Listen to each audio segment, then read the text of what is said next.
diária. Então é uma aula mais tranquila, só para explicar esses termos para vocês. Se sobrar tempo, eu vou tocar aquele comercial horroroso que o Ministério da Educação soltou sobre o Enem. E é para mim deixar claro para vocês, porque eu sempre uso isso para vocês, eu sempre falo isso para vocês, né, de ideologia por trás das provas, ideologia por trás de qualquer conteúdo que vocês leem no jornal. Em diferentes jornais vocês percebem que as matérias falando sobre o mesmo assunto têm diferentes abordagens e tudo carrega ideologia. Tudo carrega ideologia. Uma foto que você posta na sua rede social é uma ideologia sobre o que você carrega, sobre sua própria bagagem. Usou a tática do quê, Jéssica? De encher linguiça? Ou da ideologia?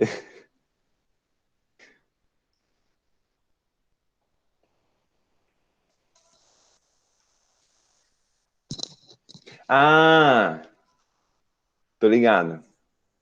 Depois você me manda, você me fala como que você mandou, ou você tira um print, você me manda como você fez. Por que tem outra aba aqui? Ah, deixa eu só ocultar isso aqui. Vamos lá então, ó. Vamos com calma. Então, hoje a gente vai falar sobre a Revolução Verde, tá? Estrutura fundiária, as fronteiras agrícolas e o agronegócio por fim, tá? Depois eu quero tirar uma dúvida com vocês com a questão do calendário, que eu fiquei em dúvida. Gente, para começar a Revolução Verde, tá? Eu coloquei aqui de forma resumidinha, eu achei essa imagem depois no final, achei legal colocar aqui para vocês. O que foi a Revolução Verde, gente? A Revolução Verde foi uma proposta, né, dos países desenvolvidos que surgiu depois da Segunda Guerra Mundial, né? Surgiu após a Segunda Guerra porque, principalmente nos países de terceiro mundo, né, subdesenvolvidos, né, que eles taxam a gente assim, a fome explodiu, né, tinha uma crise alimentícia por esses países, então grandes órgãos financiadores, né, detentores de capital, decidiram investir nesses países, crendo que o problema para acabar com a fome no mundo, né, era produzir mais alimentos. Simples, certo? Uma lógica simples. Então, eles acabaram vendendo, né, emprestando dinheiro para esses países subdesenvolvidos, né, de terceiro, segundo mundo, para aplicarem no campo, né, aplicarem no seu método de agricultura, principalmente porque esses países do terceiro mundo, né, segundo e terceiro mundo, lembra da nossa aula passada, que a gente falou que eles vivem predominantemente, né, de agriculturas arcaicas, né, e não tinha muita tecnologia aplicada ao campo, né, para desenvolverem a agricultura, produzirem mais, e assim acabar com a fome no mundo. Revolução Verde também, vocês podem encontrar em algum conteúdo, é a mesma coisa de revolução do transgênico, né? As sementes transgênicas vieram daí, né? A produção de agrotóxicos, de pesticidas, né, de inseticidas, herbicidas, fertilizantes mais aprimorados, né, correção de acidez do solo, todas essas tecnologias e desenvolvimento do campo, né, da área da agricultura, vieram da Revolução Verde. Foi um grande sucesso, em teoria. Realmente se produziu mais. Você imagina comigo, eu tenho 2 sementes, não sei, de milho na minha mão. Uma eu retirei de uma espiga de milho, certo? Que eu plantei para produzir, e eu retirei para fazer a produção de novo. Isso é um pequeno agricultor, e eu tenho a semente de milho transgênica.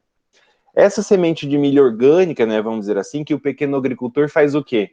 Ele pega dinheiro emprestado do banco, teoricamente ele fazia isso, fazia sua produção, colhia, vendia, uma parte ele sobrevivia com isso, uma parte ele pagava o banco, e assim sucessivamente. Agora esse produtor que tem mais, né, capital, enfim, ele conseguiu ter acesso a essa semente transgênica, enquanto essa semente do orgânico eu plantei e deu não sei o que, 3 espigas de milho em um único pé. Essa semente orgânica, né? Essa semente transgênica, ao momento que eu planto ela, no mesmo pé ela me dá 9 espigas de milho. Eu aumentei a produção, realmente, não utilizei de mais espaço no campo, então eu aumentei a produção com menos espaço no campo, só que tem um porém, eu não consigo plantar essa semente transgênica, né? Ela é híbrida, ela não nasce. Então teve que haver um financiamento, além do financiamento ser maior para essa indústria transgênica, né? Ficou restrito aos detentores de capital. Então, esse produtor, já que essa semente transgênica, quem teve acesso, conseguia produzir mais e conseguia vender mais barato, esse pequeno produtor que vendia ainda o que produzia, né, e vivia dessa dependência, então o produto dele não era tão mais barato assim, acabou tendo problemas de endividamento. Se eu não consigo vender, eu não consigo ter dinheiro até para ele sobreviver, eu não consigo dinheiro para pagar o banco, o que acontece? Ele perde a terra. Tá? Isso vai ocasionar de um problema, né, na estrutura fundiária, que é o nosso próximo passo, que é o nosso próximo slide. Mas ficou claro a Revolução Verde? Vocês já tinham ouvido falar desse termo? É um termo novo para vocês? Eu presumo que todo mundo já ouviu, que é conteúdo do primeiro ano de ensino médio, de forma bem resumidinha aqui, tá tudo bem? Na escola eu não vi, porque eu fiquei sem professor de geografia no primeiro ano. Só que eu já tinha ouvido falar assim. Tá, mas tá tranquilo, né? É bem simples. Uhum. Então, beleza. Com a questão da estrutura fundiária, nossa, eu nunca lembro onde é. Com a questão da estrutura fundiária, eu coloquei aqui de modo resumido para vocês, né? A estrutura fundiária nada mais é do que o modo como as propriedades agrárias estão distribuídas no nosso espaço, né? No nosso espaço geográfico. Em geografia, a gente sempre usa espaço geográfico. Para você conhecer a estrutura fundiária de uma determinada região, você leva em consideração a produção, né? O que está sendo produzido, o espaço, o que está sendo ocupado, e a distribuição social, né? Ou seja, o capital, como ele está espacializado também dentro desse próprio espaço, tá?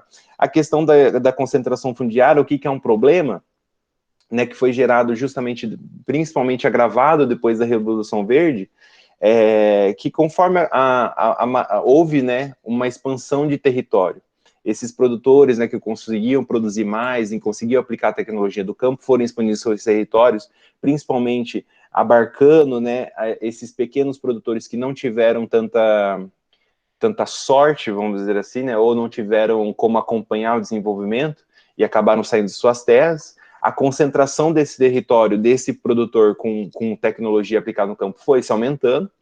A quantidade de posses, né, de terras demarcadas foi diminuindo. Tem aqui para vocês, eu achei esses desenhos aqui, para ficar bem lúcido, né? Maior concentração de terras, a quantidade de propriedade diminuiu, mas o tamanho da propriedade aumentou.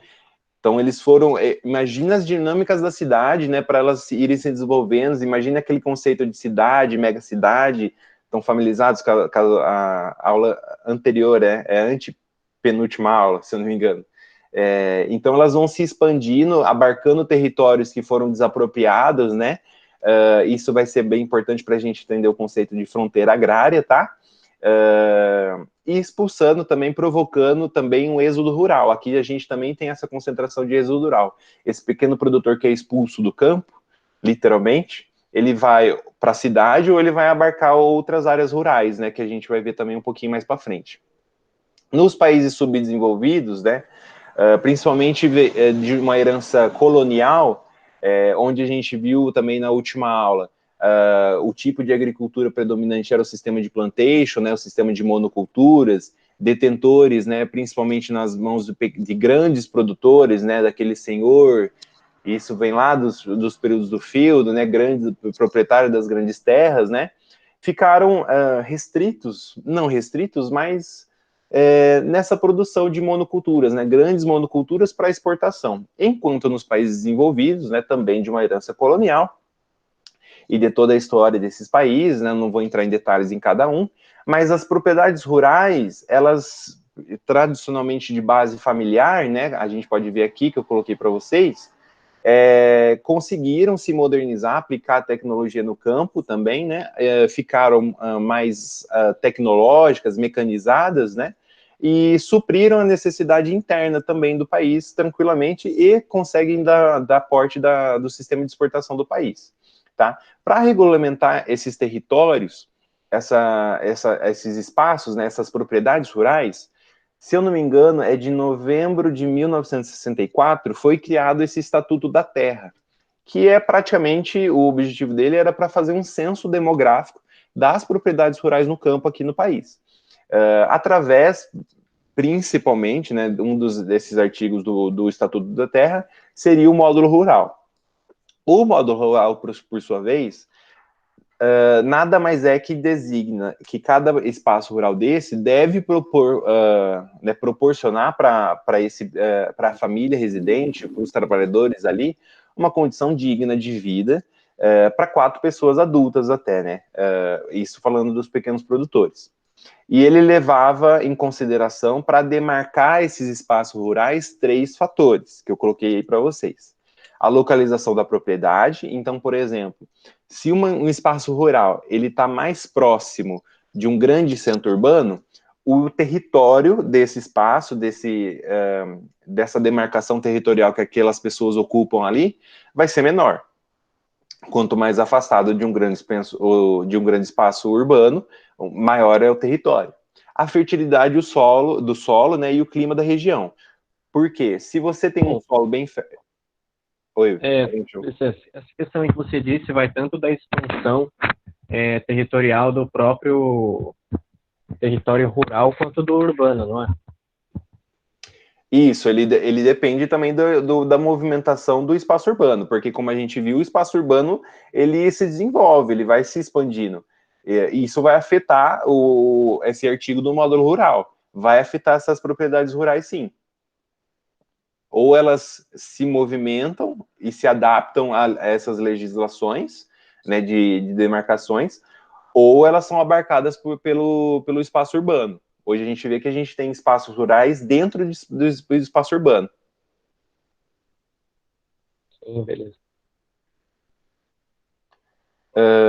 A fertilidade, né, do solo e o clima da região, porque se você tem um solo fértil, né, um solo que produz com facilidade o tipo de produção que você está fazendo o uso do solo para plantio, e o clima é propício para isso, você vai ter um grande fluxo, né, uma grande produção, e escoamento vai ser fácil também. Então, a sua propriedade tende a ser menor também. E o tipo de cultivo, depende do que você está plantando ali também, pode ser maior, pode ser menor.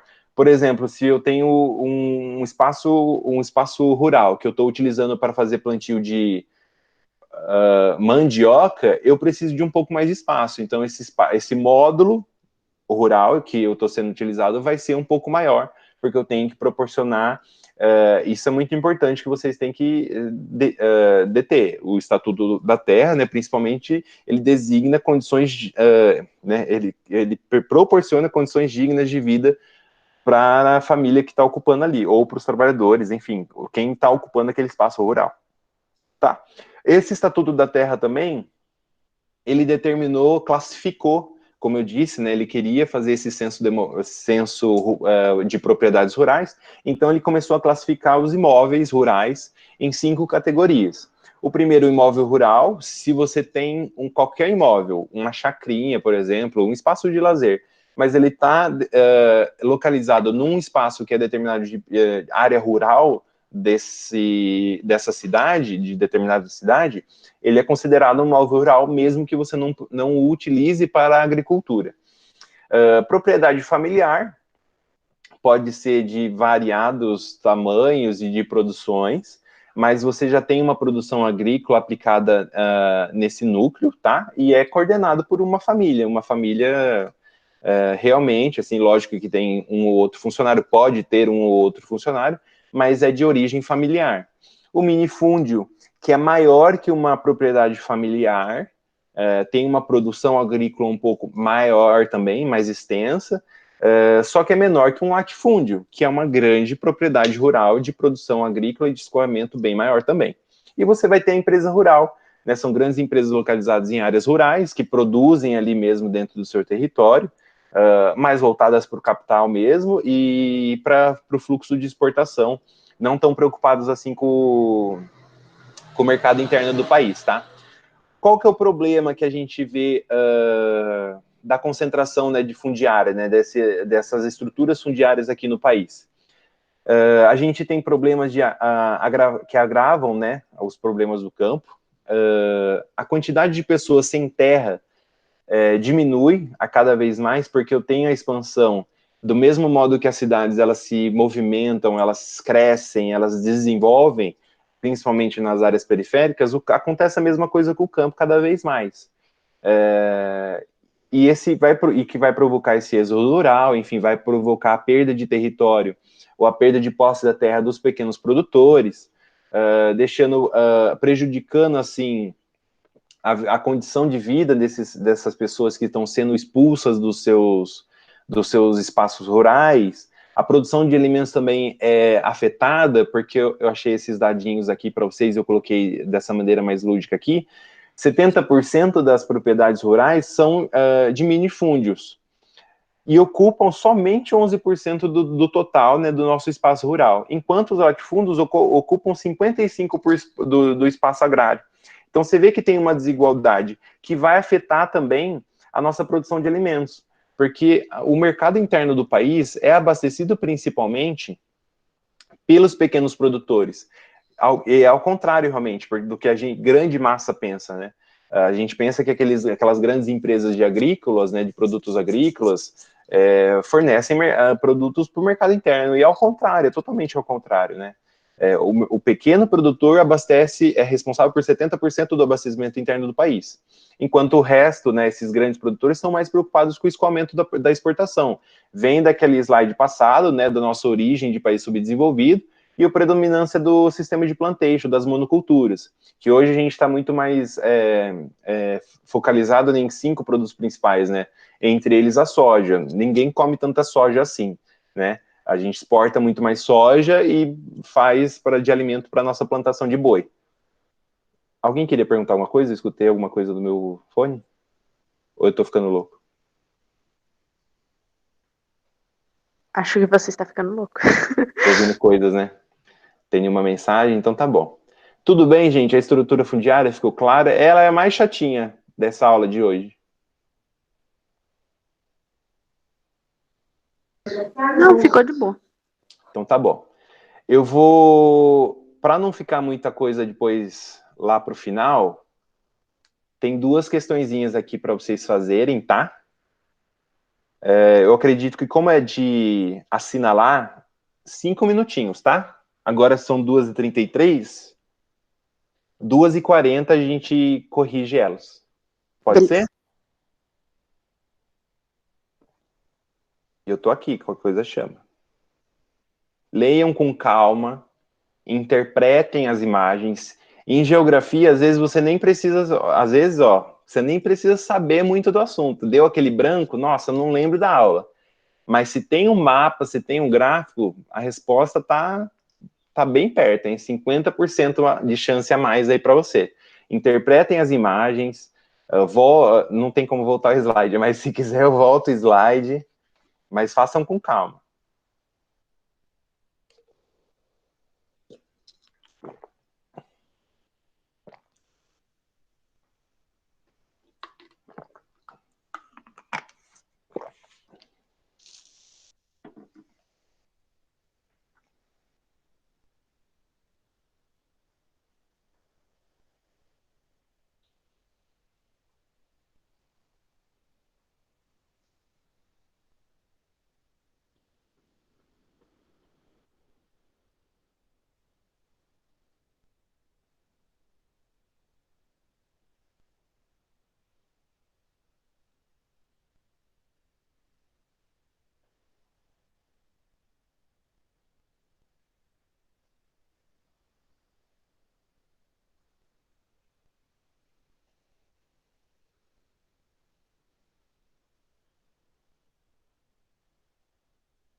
Ô, Lu, Oi.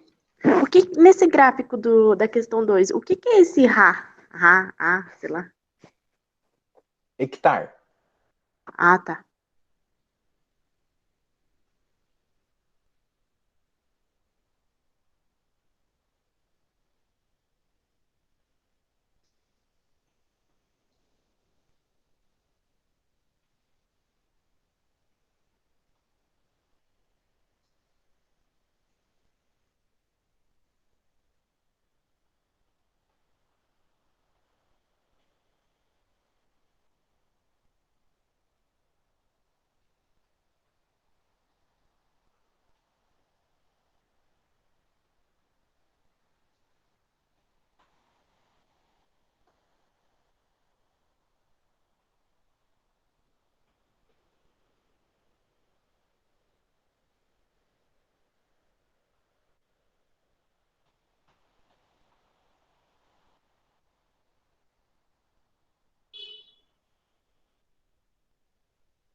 Foi, gente.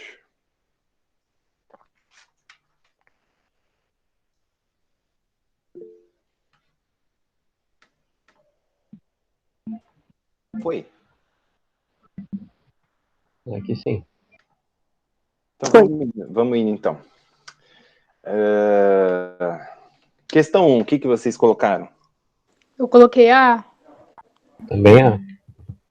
Ai, meu Deus. Coloquei a Ai, meu Deus, coloquei a letra A também aqui. Quem que é Vitor Gordinho? É porque eu falei, ai meu Deus, é porque eu tava tentando falar, só que o povo tava mandando mensagem, não tem como abrir um fone quando eles começam Tem a dizer. bastante gente assistindo a aula hoje, que bom. Letra A, né, gente? Tranquilo, né? A estrutura fundiária do Brasil está concentrada nas mãos de uma pequena parcela da população, obviamente, né? Desigualdade, criando assim conflitos por terra. Diante desse problema, o mapa abaixo mostra a distribuição territorial mais conflitante em 2009 no território brasileiro. Assinale a alternativa correta. A região no Brasil com maior número de conflitos, é só ver, né? Não precisava ter nenhum tipo de conhecimento e só ver a maior consideração de bolinha, tranquilo. Pra não dizer que não precisava de conhecimento, precisava da roda dos ventos.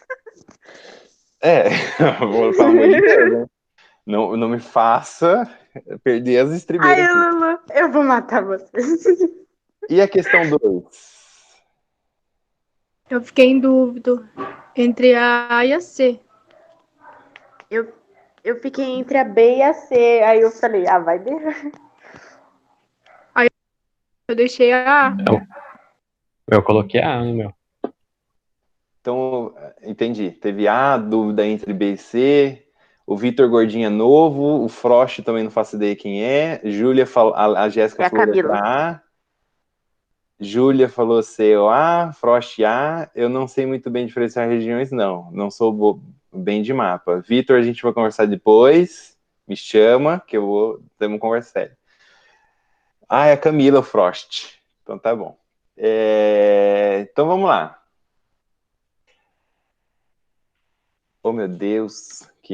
O gráfico representa a relação entre o tamanho e a totalidade dos imóveis rurais no Brasil.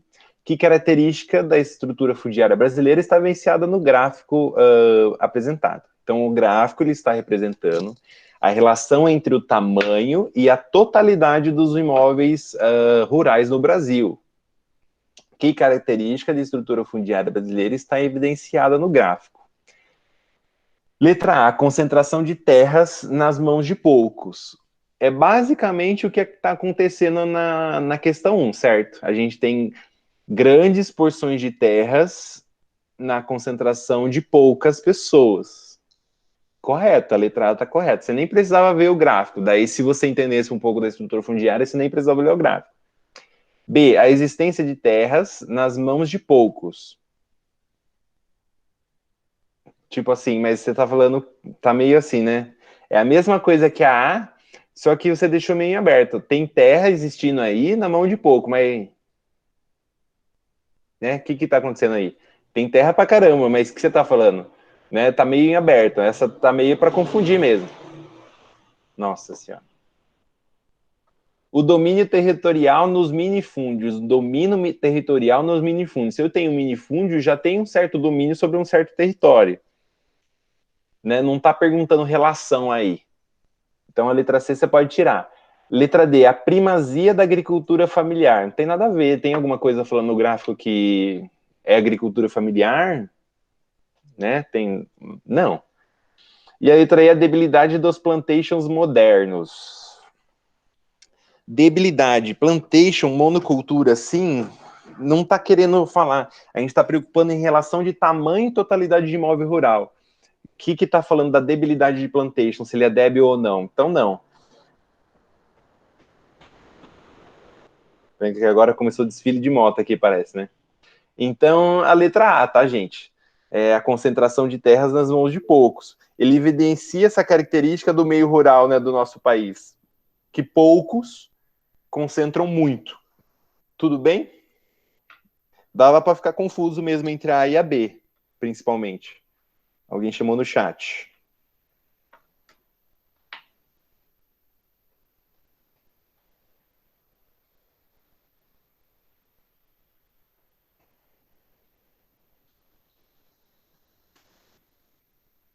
O Vitor Gordinho é um amorzinho. A Jéssica falou em outra que tem porcentagem que daria para relacionar a concentração. Sim, exatamente, Jéssica. Tranquilo, gente? Partiu? A gente vai falar de fronteira agrícola agora. Muito simples, né? Acho que se eu perguntasse para vocês o que seria fronteira agrícola, vocês, de uma forma ou outra, iriam falar o que realmente é. Tá? É o avanço da agropecuária, que a gente estava falando nos últimos slides, sobre o meio natural, né? As florestas nativas ainda que a gente tem existentes ainda no nosso território. Tá? As atividades capitalistas, eu coloquei para você, ó, fazem frente com grandes reservas florestais. Então, nada mais é do que isso, é a fronteira entre o agrícola e o meio ambiente, tá? Para a gente entender como essa fronteira é determinada, qual é a sua dinâmica no espaço geográfico, a gente tem que entender qual que é a diferença entre essas frente de expansão que eu coloquei para vocês e a frente de fronteira, tá? O que é a frente de expansão? É o grande problema que, pelo menos na minha opinião, acerca o agronegócio, né? Ele é meio que um ciclo vicioso.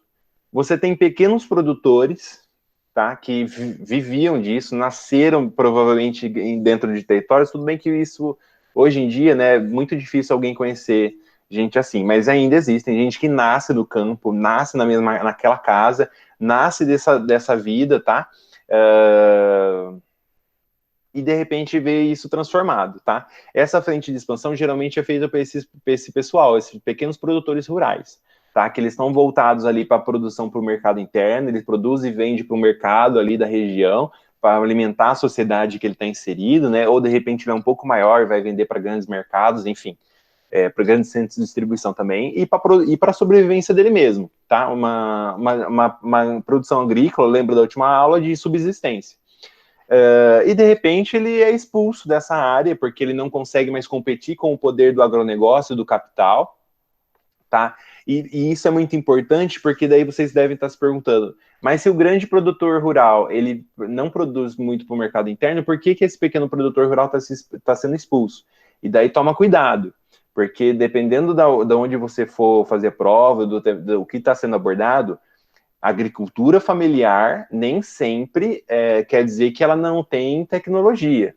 Veja bem, se eu tenho uma agricultura familiar, por exemplo, uma plantação de uvas, uma vinícola na região sul ali mais do país, é uma produção familiar, é um imóvel, né, um âmbito rural de produção de agricultura familiar. E ele tem tecnologia aplicada no campo, ele tem condição financeira de capital. Ele também alimenta o mercado interno e ele também pode ser exportador. Então, nem é sempre, vamos assim, não generalize. Existem agricultores, pequenos produtores e pequenos produtores. Tá? A diferença, como sempre, é o capitalismo que está aplicado aí. De repente, voltando então, esse pequeno produtor se vê expulso, se vê obrigado a sair das terras deles, enfim, por endividamento, na grande maioria das vezes, né? O predador, o capitalismo predador, né? Aplicado ali. E ele vai migrar, só que ele se recusa a ir para o, vamos assim, né? Se recusa a ir para o centro urbano, se adaptar a um novo estilo de vida, ele vai e ocupa um certo território rural de modo público. Muito, o que às vezes a gente vê que acontece aqui no Horto Florestal, né? Principalmente aquele grande movimento do MST, enfim. E ele se faz o uso disso através do uso capião. O uso capião nada mais é que você conseguir, de uma maneira simplista, óbvio, requerer direito àquela propriedade de terra pública porque você já frequentou ela ali um determinado tempo e já aplicou mudanças nesse espaço rural que você ocupou, então você faz requerimento, né, de posse, né? Eu sou detentor agora desse espaço, através do uso capião você faz isso. Por isso, muitos desses proprietários são conhecidos como posseiros, tá? E a frente de fronteira, realizada por grandes produtores, principalmente, tá aí de novo, esses grandes produtores têm essa dualidade também. Eu posso ser um grande produtor familiar, que eu quero expandir para aumentar a minha produção, alimentar o mercado interno também e exportar, e assim a grandes empresas agrícolas de aquelas vastas plantações de monocultura. Aqui no estado do Sudeste, né, principalmente a cana-de-açúcar, a soja que está se expandindo para tudo quanto é lado. Daqui a pouco a gente vai beber soja, comer soja, não sei o que tem, comer boi, né, enfim. Se o boi não acabar, daqui a pouco a gente vai ser expulso para plantar boi. Enfim, a frente de fronteira utilizada por esses grandes produtores, que usam de maneiras nem sempre, na grande maioria das vezes, legais para fazer a expansão do seu território de produção agrícola, tá? E através da grilagem. A grilagem nada mais é do que essa falsificação, de maneira simplista, obviamente, também, dessa falsificação documental daquele território, né? Você faz um cálculo, você calcula a expansão do seu território, você dá uma forjadinha ali, bota isso no papel, autentica naqueles cartórios, a gente vê direto isso nos jornais, né? De tabeliões falsificando documento, autorizando demarcações de território, e isso vai se expandindo. Foi o que aconteceu com o cerrado no nosso país, né? Principalmente com a expansão do agronegócio, quando ele chegou aqui na década de 42, no ano de 42, principalmente, foi aplicado, né? Com a Revolução Verde. Houve a expansão do plantio de soja, já que a soja, originalmente do estado do Sul, ela não precisava mais ficar restrita àquele ambiente por causa do clima, ela já era mais resistente e foi se expandindo. Hoje a gente tem, o Cerrado só tem 20%, né, da sua mata nativa originária, e agora essa fronteira agrícola está se expandindo para a Amazônia, e nada nos leva aqui que vai ter um destino diferente do que do Cerrado, se não for feito algo a tempo, né? A gente já está bem atrasado com isso, tá? Qual que são os problemas gerados pela fronteira agrícola? Obviamente, um é a devastação da vegetação, eu coloquei para vocês. A concentração de terras, que é desigual, e eu faço a expulsão desses pequenos produtores. Eu tenho conflitos ali entre os poceiros e os grileiros, que são conhecidos esses grandes produtores, né, detentores de capital, e as culturas indígenas, tá? E quando vocês forem se referir também a algum povo indígena, não usem a palavra tribo, porque é uma maneira de classificação errônea que a gente aplicou sobre eles. Usem povos indígenas ou culturas indígenas, tá? E que gera conflito entre esses três, enfim, gerando essa divergência entre poder e concentração de terra, que quanto mais terra, teoricamente, mais poder, que é o que os grileiros buscam. E a produção de alimentos, como a gente viu, 70% do abastecimento interno de alimentação do país vem de pequenos produtores. O que vai acontecer depois com isso?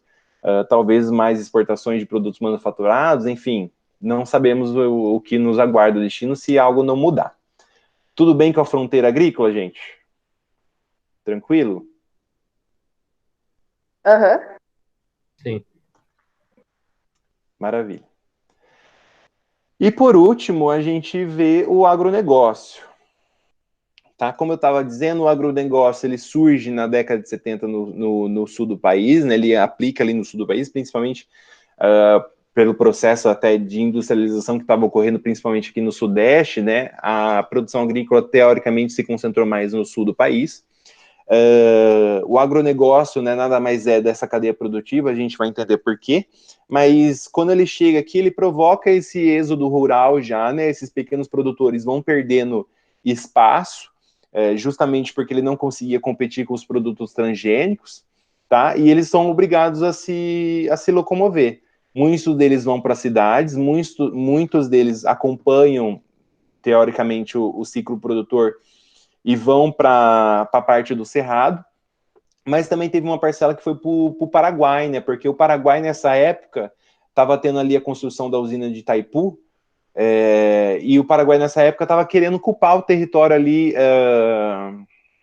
que faz divisa com o país e estava vendendo terras muito baratas, né, enfim, para produção agrícola, e muitos desses pequenos produtores foram para o Paraguai e compraram as terras e ficaram ali, né, são os Paraguai brasileiros aí, de nacionalidade. Como eu disse, também parte desse pessoal foi buscando oportunidade para a área do Cerrado, né, a nova área de produção agrícola, só que quando eles chegaram lá, o Estado já estava proporcionando a correção do solo ali do Cerrado, né, porque era um solo muito ácido, não tinha muita produtividade, enfim. Então eles estavam fazendo a correção desse solo com a aplicação de vários fertilizantes, cal também, né, enfim. E só que a intenção do Estado era dar esses espaços, né, transformados em espaços rurais, esses ambientes naturais transformados em espaços rurais, proporcionar eles para o agronegócio. E quando esses produtores chegaram lá, aguardando que o Estado faria essa reforma agrária, né, fornecendo o território que foi, teoricamente, na visão deles, roubado, e de certa maneira foi uma maneira, né, uma expulsão devido que eles não conseguiam competir com o sistema predatório do capital, isso não aconteceu, e isso foi dando origem aos primeiros movimentos de revolta, né, desses produtores agrícolas, né? O MST surge nessa época, em 1942, também, se eu não me engano, as primeiras revoltas já começaram a acontecer no estado do Sul. Em 1945 ele ganha proporções nacionais, né? Em todo o país começam a haver essas revoltas dos pequenos produtores. Tudo bem? Essa é basicamente a origem do agronegócio. Por que o agronegócio é uma cadeia de produção, uma cadeia produtiva? Porque ele não se envolve só o espaço rural, né? Aqui está de maneira simplificada, mas na frente eu coloquei para vocês. Essa área de produção que está no espaço rural, ela é dependente, né, principalmente os grandes produtores, dos bancos que vão financiar essa plantação, as indústrias de máquinas, né, que vão fornecer o maquinário para ser aplicado no campo, para fazer plantio. Hoje a gente tem máquina que faz tudo, né, para fazer plantio, para fazer tratamento do solo, para fazer irrigação, para fazer aplicação né, desses corretivos, né, de herbicidas, pesticidas, inseticidas, enfim. Então, também no espaço urbano. O mercado onde o produto vai chegar, isso eu estou falando do mercado interno. Lembre-se também daquela diferença do produtor pequeno, né, do produtor familiar. Ou o mercado internacional, né, o mercado de exportação também está no espaço urbano, assim como o centro de distribuição. Então, o agronegócio hoje ele envolve muitos globos, ele não está mais restrito no espaço rural. O agronegócio hoje no país ele é detentor de 25%, é significativo de 25% do PIB do país, do PIB interno. Então, hoje a gente depende muito do agronegócio, né? O agronegócio, ele produz, lembra também da última aula, né? Professor. Oi. Esses dias, eu acho que foi antes de ontem, que eu revi a aula pelo Drive, e me parece que você tinha falado 40% do PIB. Isso foi uma determinada época, então, ou o que é? Não, eu acho que eu estou falando errado agora. 40% está corrigido. 25% foi um tempo atrás. Obrigado por ter me lembrado, mas é mais isso. 40% mesmo. Entre 25 e 40%. É o que eu acho que eu tô vendo as projeções agora, né? Eu não lembro de onde eu tirei 25, mas você tá certo. Eu tô enganado. Tá, então ele não está mais restrito ao campo, né? Ele tem uma importância muito grande agora no nosso mercado, tanto interno quanto externo, né? O Brasil é um grande monocultor de exportação, o que vai ser grande, né? Vai ter um grande impacto, principalmente na nossa economia, agora com essa pandemia, e vamos esperar para ver, porque as projeções não são animadoras, tá? Essa cadeia produtiva é mais simplificada, né, para vocês entenderem um pouco melhor, mas teoricamente a cadeia do agronegócio é essa, tá? Em meios técnicos que vocês podem encontrar nas provas, tá?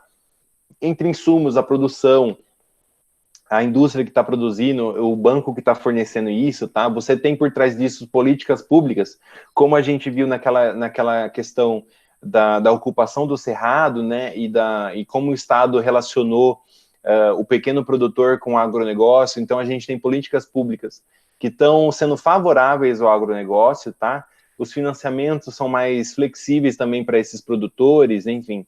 Você tem grandes pesquisas e desenvolvimentos sendo feitos também no agronegócio. Então, lembrando da última aula, a gente tem uma perda de emprego desses pequenos produtores, do pessoal que trabalha no campo, mas você também tem um aumento de emprego em laboratório, gente fazendo pesquisa, indústrias de maquinário,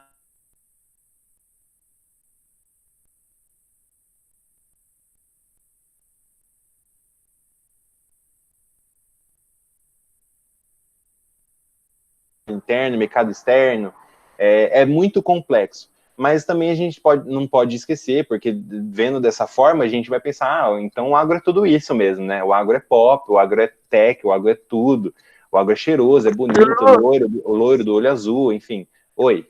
Travou tudito. Travou o quê? Você falando travou.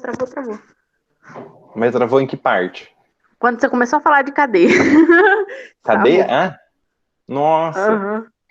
Não, mas então, essa daqui é a cadeia do agronegócio, que eu coloquei aqui de forma resumida para vocês, tá? Que ele não está restrito ao espaço rural. Ele depende dos bancos, de indústrias, de centros de distribuição de mercado, é basicamente isso que eu estou falando. Só que a gente tem que ter cuidado, porque o agro não é tudo isso também. Então, daí que eu sempre bato nessa tecla, quando a gente está falando de geografia, a gente tem que ter muito cuidado com isso. Qual é a ideologia por trás do que está sendo cobrado ou proposto para vocês? Porque se eu estou num estilo de prova, ou se eu estou fazendo algum tipo de questionário, algum tipo de concurso que é favorável, de repente, ao agronegócio, vocês têm que tomar cuidado. Porque, por exemplo, tem muita gente que demoniza o agronegócio. Eu sou uma delas, só que tem vertentes, né? Eu faço uma pesquisa, principalmente na faculdade, eu faço uma pesquisa do impacto do capital, principalmente relacionado ao agronegócio, com culturas indígenas. Tem muita gente que demoniza o uso de transgênicos, mas eu não conheço, pelo menos eu não tive acesso ainda, uma pesquisa que realmente fale que produtos transgênicos fazem mal à saúde, né? Enfim, tem divergências no uso de agrotóxicos. Eu sou contra, enfim, uma opinião particular minha, mas tem gente querendo ou não, os agrotóxicos, esse tipo de corretores, ajudam a produzir mais. Causam doenças. Então, é uma dualidade. O agronegócio, hoje, ele tem duas facetas. Ele é muito importante para a economia do país. A gente dá um destaque para a soja, né? Sempre fala de soja, porque é a grande produção do país, mas a gente tem trigo, a gente tem milho, cana, o feijão, nessas grandes monoculturas. Mas a gente tem que lembrar também que ele causa desemprego, ele causa o êxodo rural, ele afeta o pequeno produtor, ele afeta o mercado interno, né? Cada vez menos pequeno produtor, como vai ficar o abastecimento do mercado interno? A gente não sabe ainda. Então, a gente tem que tomar cuidado e prestar atenção o que está sendo cobrado na pergunta. Interpretem a pergunta. O agronegócio é muito dinâmico para vocês carregarem uma ideologia do que vocês defendem para responder uma pergunta de repente. Certo? Aqui eu coloquei essa última imagem aqui para vocês verem, que eu estava vendo a projeção, né? A gente está vendo os principais produtos, né? Acho que eu falei algodão, milho, grãos em geral aqui, feijão, enfim, café. E é uma projeção de produção para 2022, né? Como ela é vamos assim, né? Teoricamente importante na produção do capital aqui do país. Uma chargezinha aqui para dar uma quebrada no gelo. Que hora que acaba a minha aula mesmo? 3h20, né? Então tá bom. Tem chat aqui. Travou. Ai, gente. Voltou já? Sim, foi aquela hora que eu falei. Ah. Então tá bom. Cadê? Ah, eu fiz cagadinha aqui. Mais 2 questões, então. 15h20 acaba a aula, agora é 15h02. Acho que 15h06 dá tempo, hein? É só assinalar. Professor, você Oi. poderia dar um pouquinho de zoom? Porque o grau aqui é forte. Mais um? É, Ah, eu não... É só você dar zoom na tela, ô Júlia. Deixa eu ver se eu consigo, peraí. Deixa eu ver se eu... Se tiver no computador, Aqui. provavelmente não ficou. Você consegue dar zoom aí? Porque acho que daí fica ruim pro resto. Tá, vou ver aqui, peraí. Senão eu leio também a questão, não tem problema.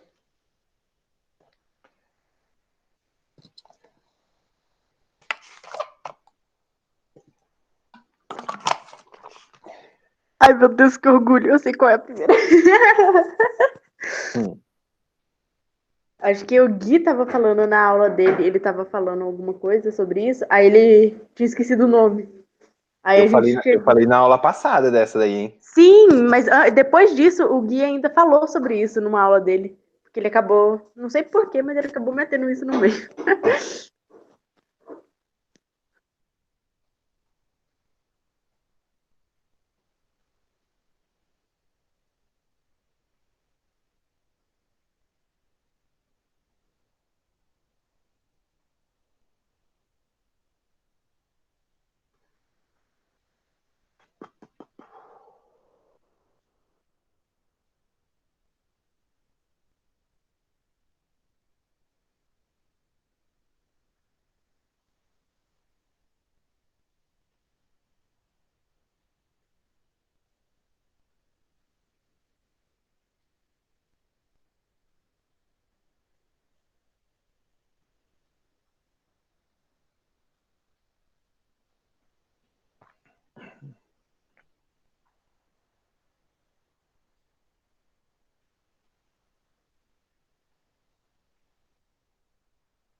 Foi? Foi. Foi. A primeira. Quero ouvir, vai. Quero ouvir, quero ler. Muito fácil a primeira, hein? Sim. Peraí, então pera que o Vitor tá em dúvida. O Vitor é novo? Eu não lembro do Vitor. Sim, ele é novo. Ah, ele é novo. Já acabou no caso. Vitor, eu não sei se você... Acho que mandaram para você, mas tem o Drive, né? Eu tenho os slides lá, que eu coloquei graças pela... Agradeço a Caterine, porque senão eu não coloco o slide lá. Mas os slides estão no Drive. Se vocês quiserem, eu mando de novo no grupo do WhatsApp para vocês, se você estiver tendo um problema, mas pode me chamar no WhatsApp, fica à vontade. Eu falo para eles me chamarem no WhatsApp direto, mas eles nunca chamam, daí eu nunca sei se eu estou explicando direito, se a aula tá uma porcaria, Tá mas enfim. maravilhosa. Então tá bom. A primeira questão. C, C, C, C, C. C? Todo mundo C? C. Também pode ser chamada de quê? De risicultura. Muito bem. Olha, meu coração até aquece. Meu Deus do céu. Nossa, eu fiquei muito feliz quando o Gui falou assim, na aula dele, durante a semana, gente, como é que dá o nome daquele negócio que faz tipo uns degrauzinhos? Esse costura aqui. Parece uma dor. Jéssica tá de prova. Muito bem. Você falou que você aprendeu comigo? Aí eu falei assim, o Lulu passou isso na aula. Tem que falar, porque daí assim eu ganho um aumento.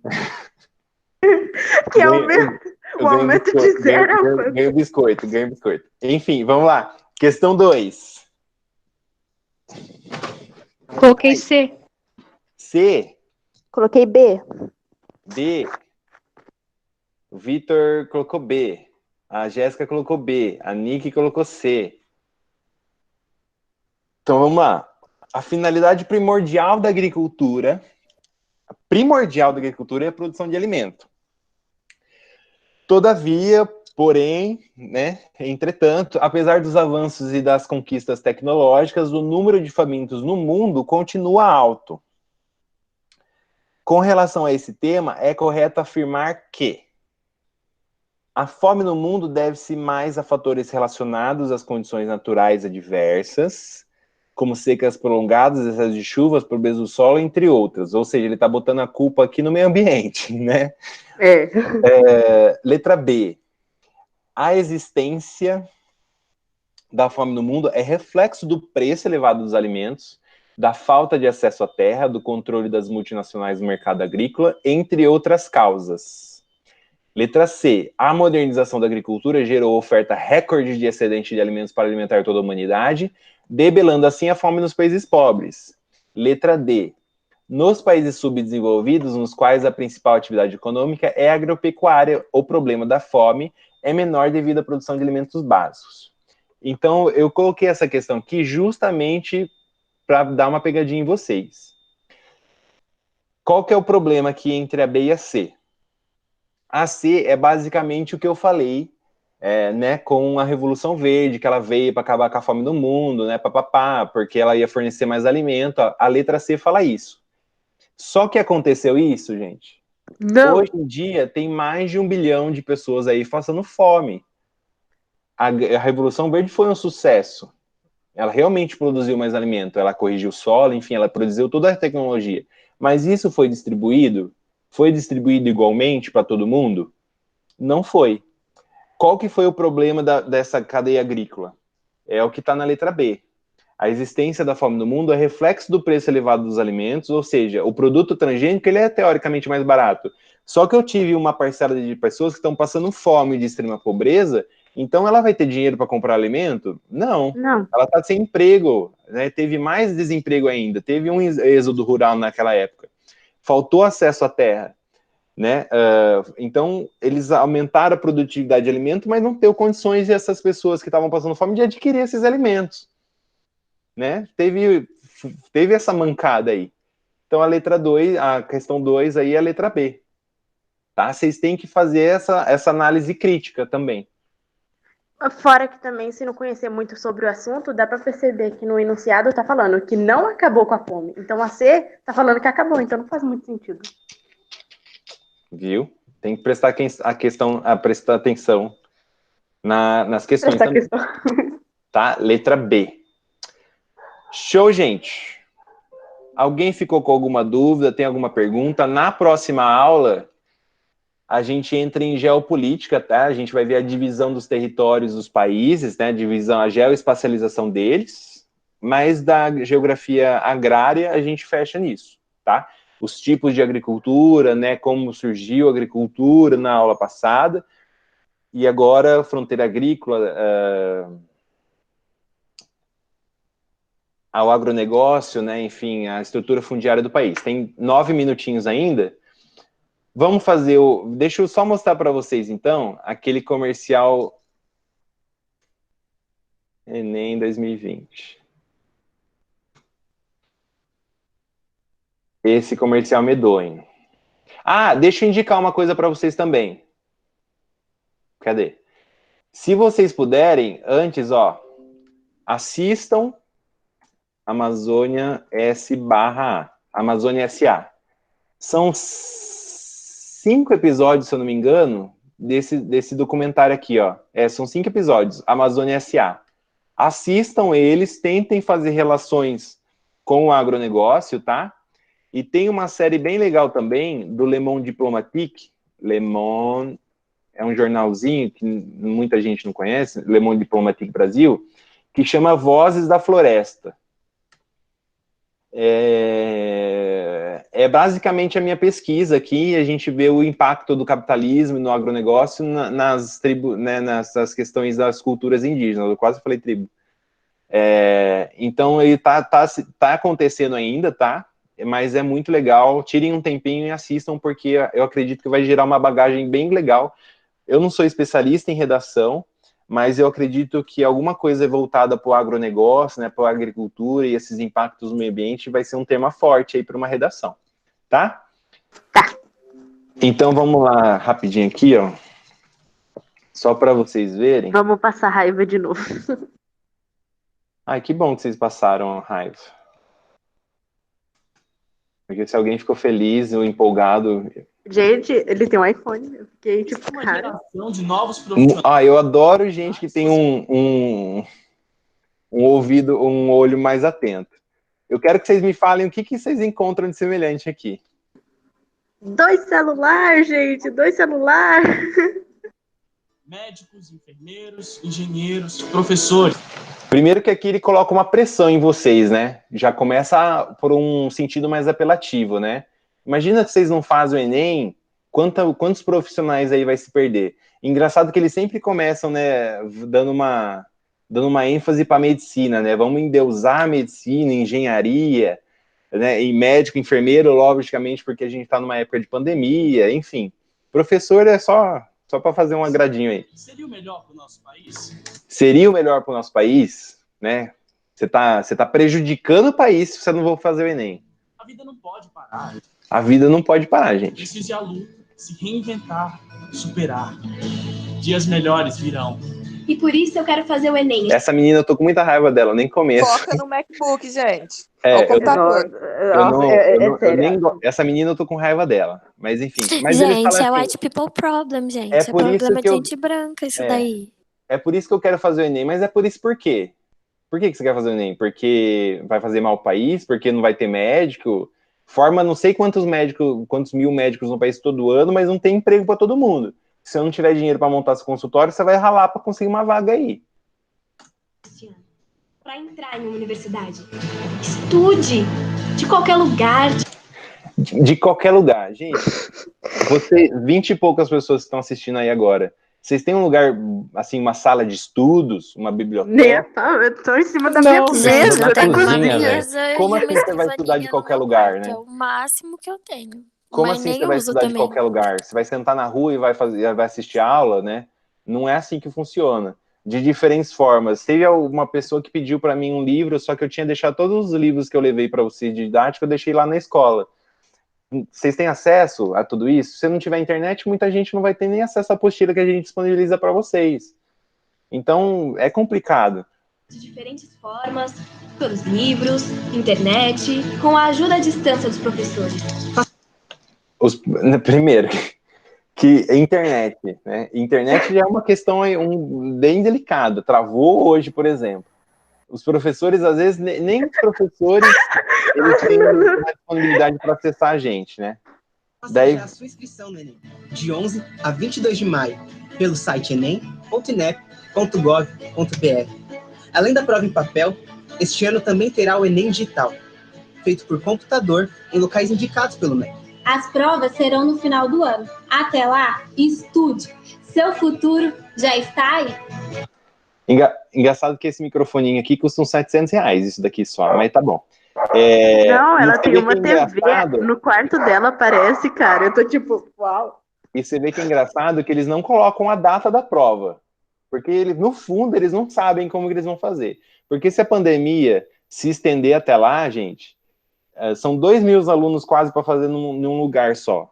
E como que vai ser as medidas sanitárias para isso, né? Eles vão dar álcool em gel para todo mundo? Vai deixar todo mundo 2 metros afastado de cada um? Eles não sabem como eles vão fazer ainda. A questão é que eles querem fazer o Enem, e a inscrição precisa acontecer, porque assim que acabam as inscrições, eles começam a fazer a prova, já tem que dividir quantas pessoas vão fazer em cada lugar, imprimir as provas, então são várias, mas, enfim, tem uma baita de uma logística. Mas olha quando eu falo da ideologia. Primeiro que a gente já pode falar aí um monte de discurso do Weintraub e do Bolsonaro. Mas olha que legal uma coisa que aparece no quartinho, ó. Olha uma bandeirinha aqui. Bandeira. Quem é que tem bandeira do Brasil, gente? A gente, olha uma bandeirinha do Brasil aqui. E vai, olha uma bandeirinha do Brasil aqui. E vai um pouquinho mais pra frente. Olha uma bandeirinha do Brasil aqui. Tem uma tela em cima. Daí todo mundo tem um iPhone. Tem uma na porta do guarda-roupa também. Todo mundo tem um iPhone, todo mundo tem um computador top, todo mundo tem acesso à internet, todo mundo tem uma TV. Tem 2 celulares, todo mundo tem um microfone de R$700 para colocar no celular. Todo mundo tem um quarto só para ele, ninguém divide quarto aqui. Eu divido quarto com um maluco aqui que mora no Meliche, mas graças a Deus ele não tá aqui. Enfim, tudo carrega uma Até o negro tem um quarto, cara. Não, é incrível. E você vê que engraçado que, principalmente quando começa esse papo de inclusão, que o Brasil não é um país racista, né, enfim, todo comercial que vocês forem ver, que fala de alguma coisa assim de inclusão social, né, de alguma propaganda de criancinha assim, tudo bonitinha, um negro, eles sempre colocam um negro só, um negro, só para falar que tem um ali. Só para dizer. Nem o indígena eles colocar. Não, é incrível. Teve aquela propaganda acho que do Ministério da Educação também, que tinha um monte de criancinha branquinha, loira, dos olhos azuis, assim. Mas e aquele destaque no meio. É ridículo. Tudo, gente, tudo. É só para mim bater. Só pra dizer, só pra bater esse martelo assim, mesmo, não sei. É só pra dizer assim, ó. Ai, você não colocou uma pessoa negra. Não, eu coloquei, tinha uma lá. Pra não falar que é racista, Não só ele, e comercial de roupa, de loja de roupa, enfim, vocês podem ver. Falando de maneira simplista, porque agora o tempo tá acabando, mas depois a gente pode entrar nessa questão depois. Que eu vou marcar aula também para corrigir aqueles exercícios. Tudo carrega uma ideologia, gente. Uma prova tem uma ideologia, um livro tem uma ideologia, então vocês têm que tomar cuidado, vocês têm que tirar seus princípios, às vezes, para fazer uma prova, o que vocês acreditam, e analisar o que está sendo cobrado e como está sendo cobrado de vocês. Tomem cuidado, tá? Essa propaganda no Enem não está incluindo todo mundo. Uma coisa eu concordo com o Weintraub, e eu até me surpreendo de falar nisso, mas o vestibular, o Enem, o vestibular em geral, ele nunca foi justo. Porque muita gente prega esse negócio, essa questão da meritocracia. Meritocracia não existe. Meritocracia existe se as condições são iguais para todo mundo. Se todo mundo tivesse um MacBook no quarto, se todo mundo tivesse 2 celulares, se todo mundo tivesse e uma bandeirinha do Brasil. Uma bandeirinha do Brasil. Então, vocês têm que usar esse comercial como exemplo, ter essa análise crítica e mostrar isso para os seus pais, enfim, para qualquer tipo de gado, algum coleguinha gado de vocês, e falar para eles que eles não estão sendo incluídos. Eles não estão pensando em vocês quando eles estão fazendo essas propagandas. Eles querem que vocês se danem. Eles fazem uma prova para vocês se danarem, para vocês não entrarem na universidade. É tarefa de vocês utilizarem da gente, que a gente está aqui, de novo, aquele papo que eu fiz com vocês na primeira aula. Eu tô aqui porque eu gosto. Eu tô aqui dando aula à distância, que eu odeio dar aula à distância, mas eu tô aqui porque eu gosto de vocês. Eu tô dando aula das 2 frentes porque eu gosto de vocês, porque eu quero ver vocês na universidade. Vocês têm que usar isso para entrar na universidade, para ocupar esses lugares de cargos públicos, de repente, e mandar esse povo se fuder. Eu não falo palavrão para vocês, mas vocês têm que... Hoje você pode falar, Lulu. Não falo palavrão para Lulu. Mas vocês têm que ocupar esses espaços e mostrar para eles que está errado, mas de maneira civilizatória também. Você não vai lá discutir com um gado que não dá certo. Eu já me mato de discutir no clube da Luzinha, eu passo até mal. Vocês têm que usar esses comerciais como motivação, falar, não, eu vou entrar nessa universidade para esfregar na cara deles, e vou fazer um mestrado, vou fazer um doutorado, e vou ser presidente desse país. Ah, nem fodendo. Tudo bem, gente? Ô, Luiz, só rapidinho, cadê sua bandeirinha do Brasil colada aí no guarda-roupa, hã? É que eu sou francês. Vou falar, hein? Eu sou descendente de francês. Eu não sou... Ah, não, tudo bem. Tá bom. Então, gente, é isso. Eu espero que vocês tenham entendido, porque vocês nunca tiram dúvidas comigo. Eu não sei se eu estou explicando direito, se vocês estão entendendo, enfim. Eu vou marcar com o Gui uma aula para a gente resolver aqueles exercícios, vou disponibilizar os slides para vocês.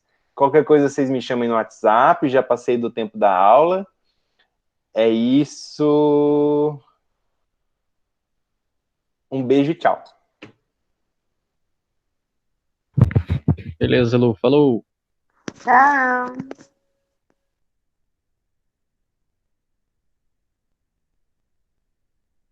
Ô, Lê, mas não é você agora, não, é o David. Lê?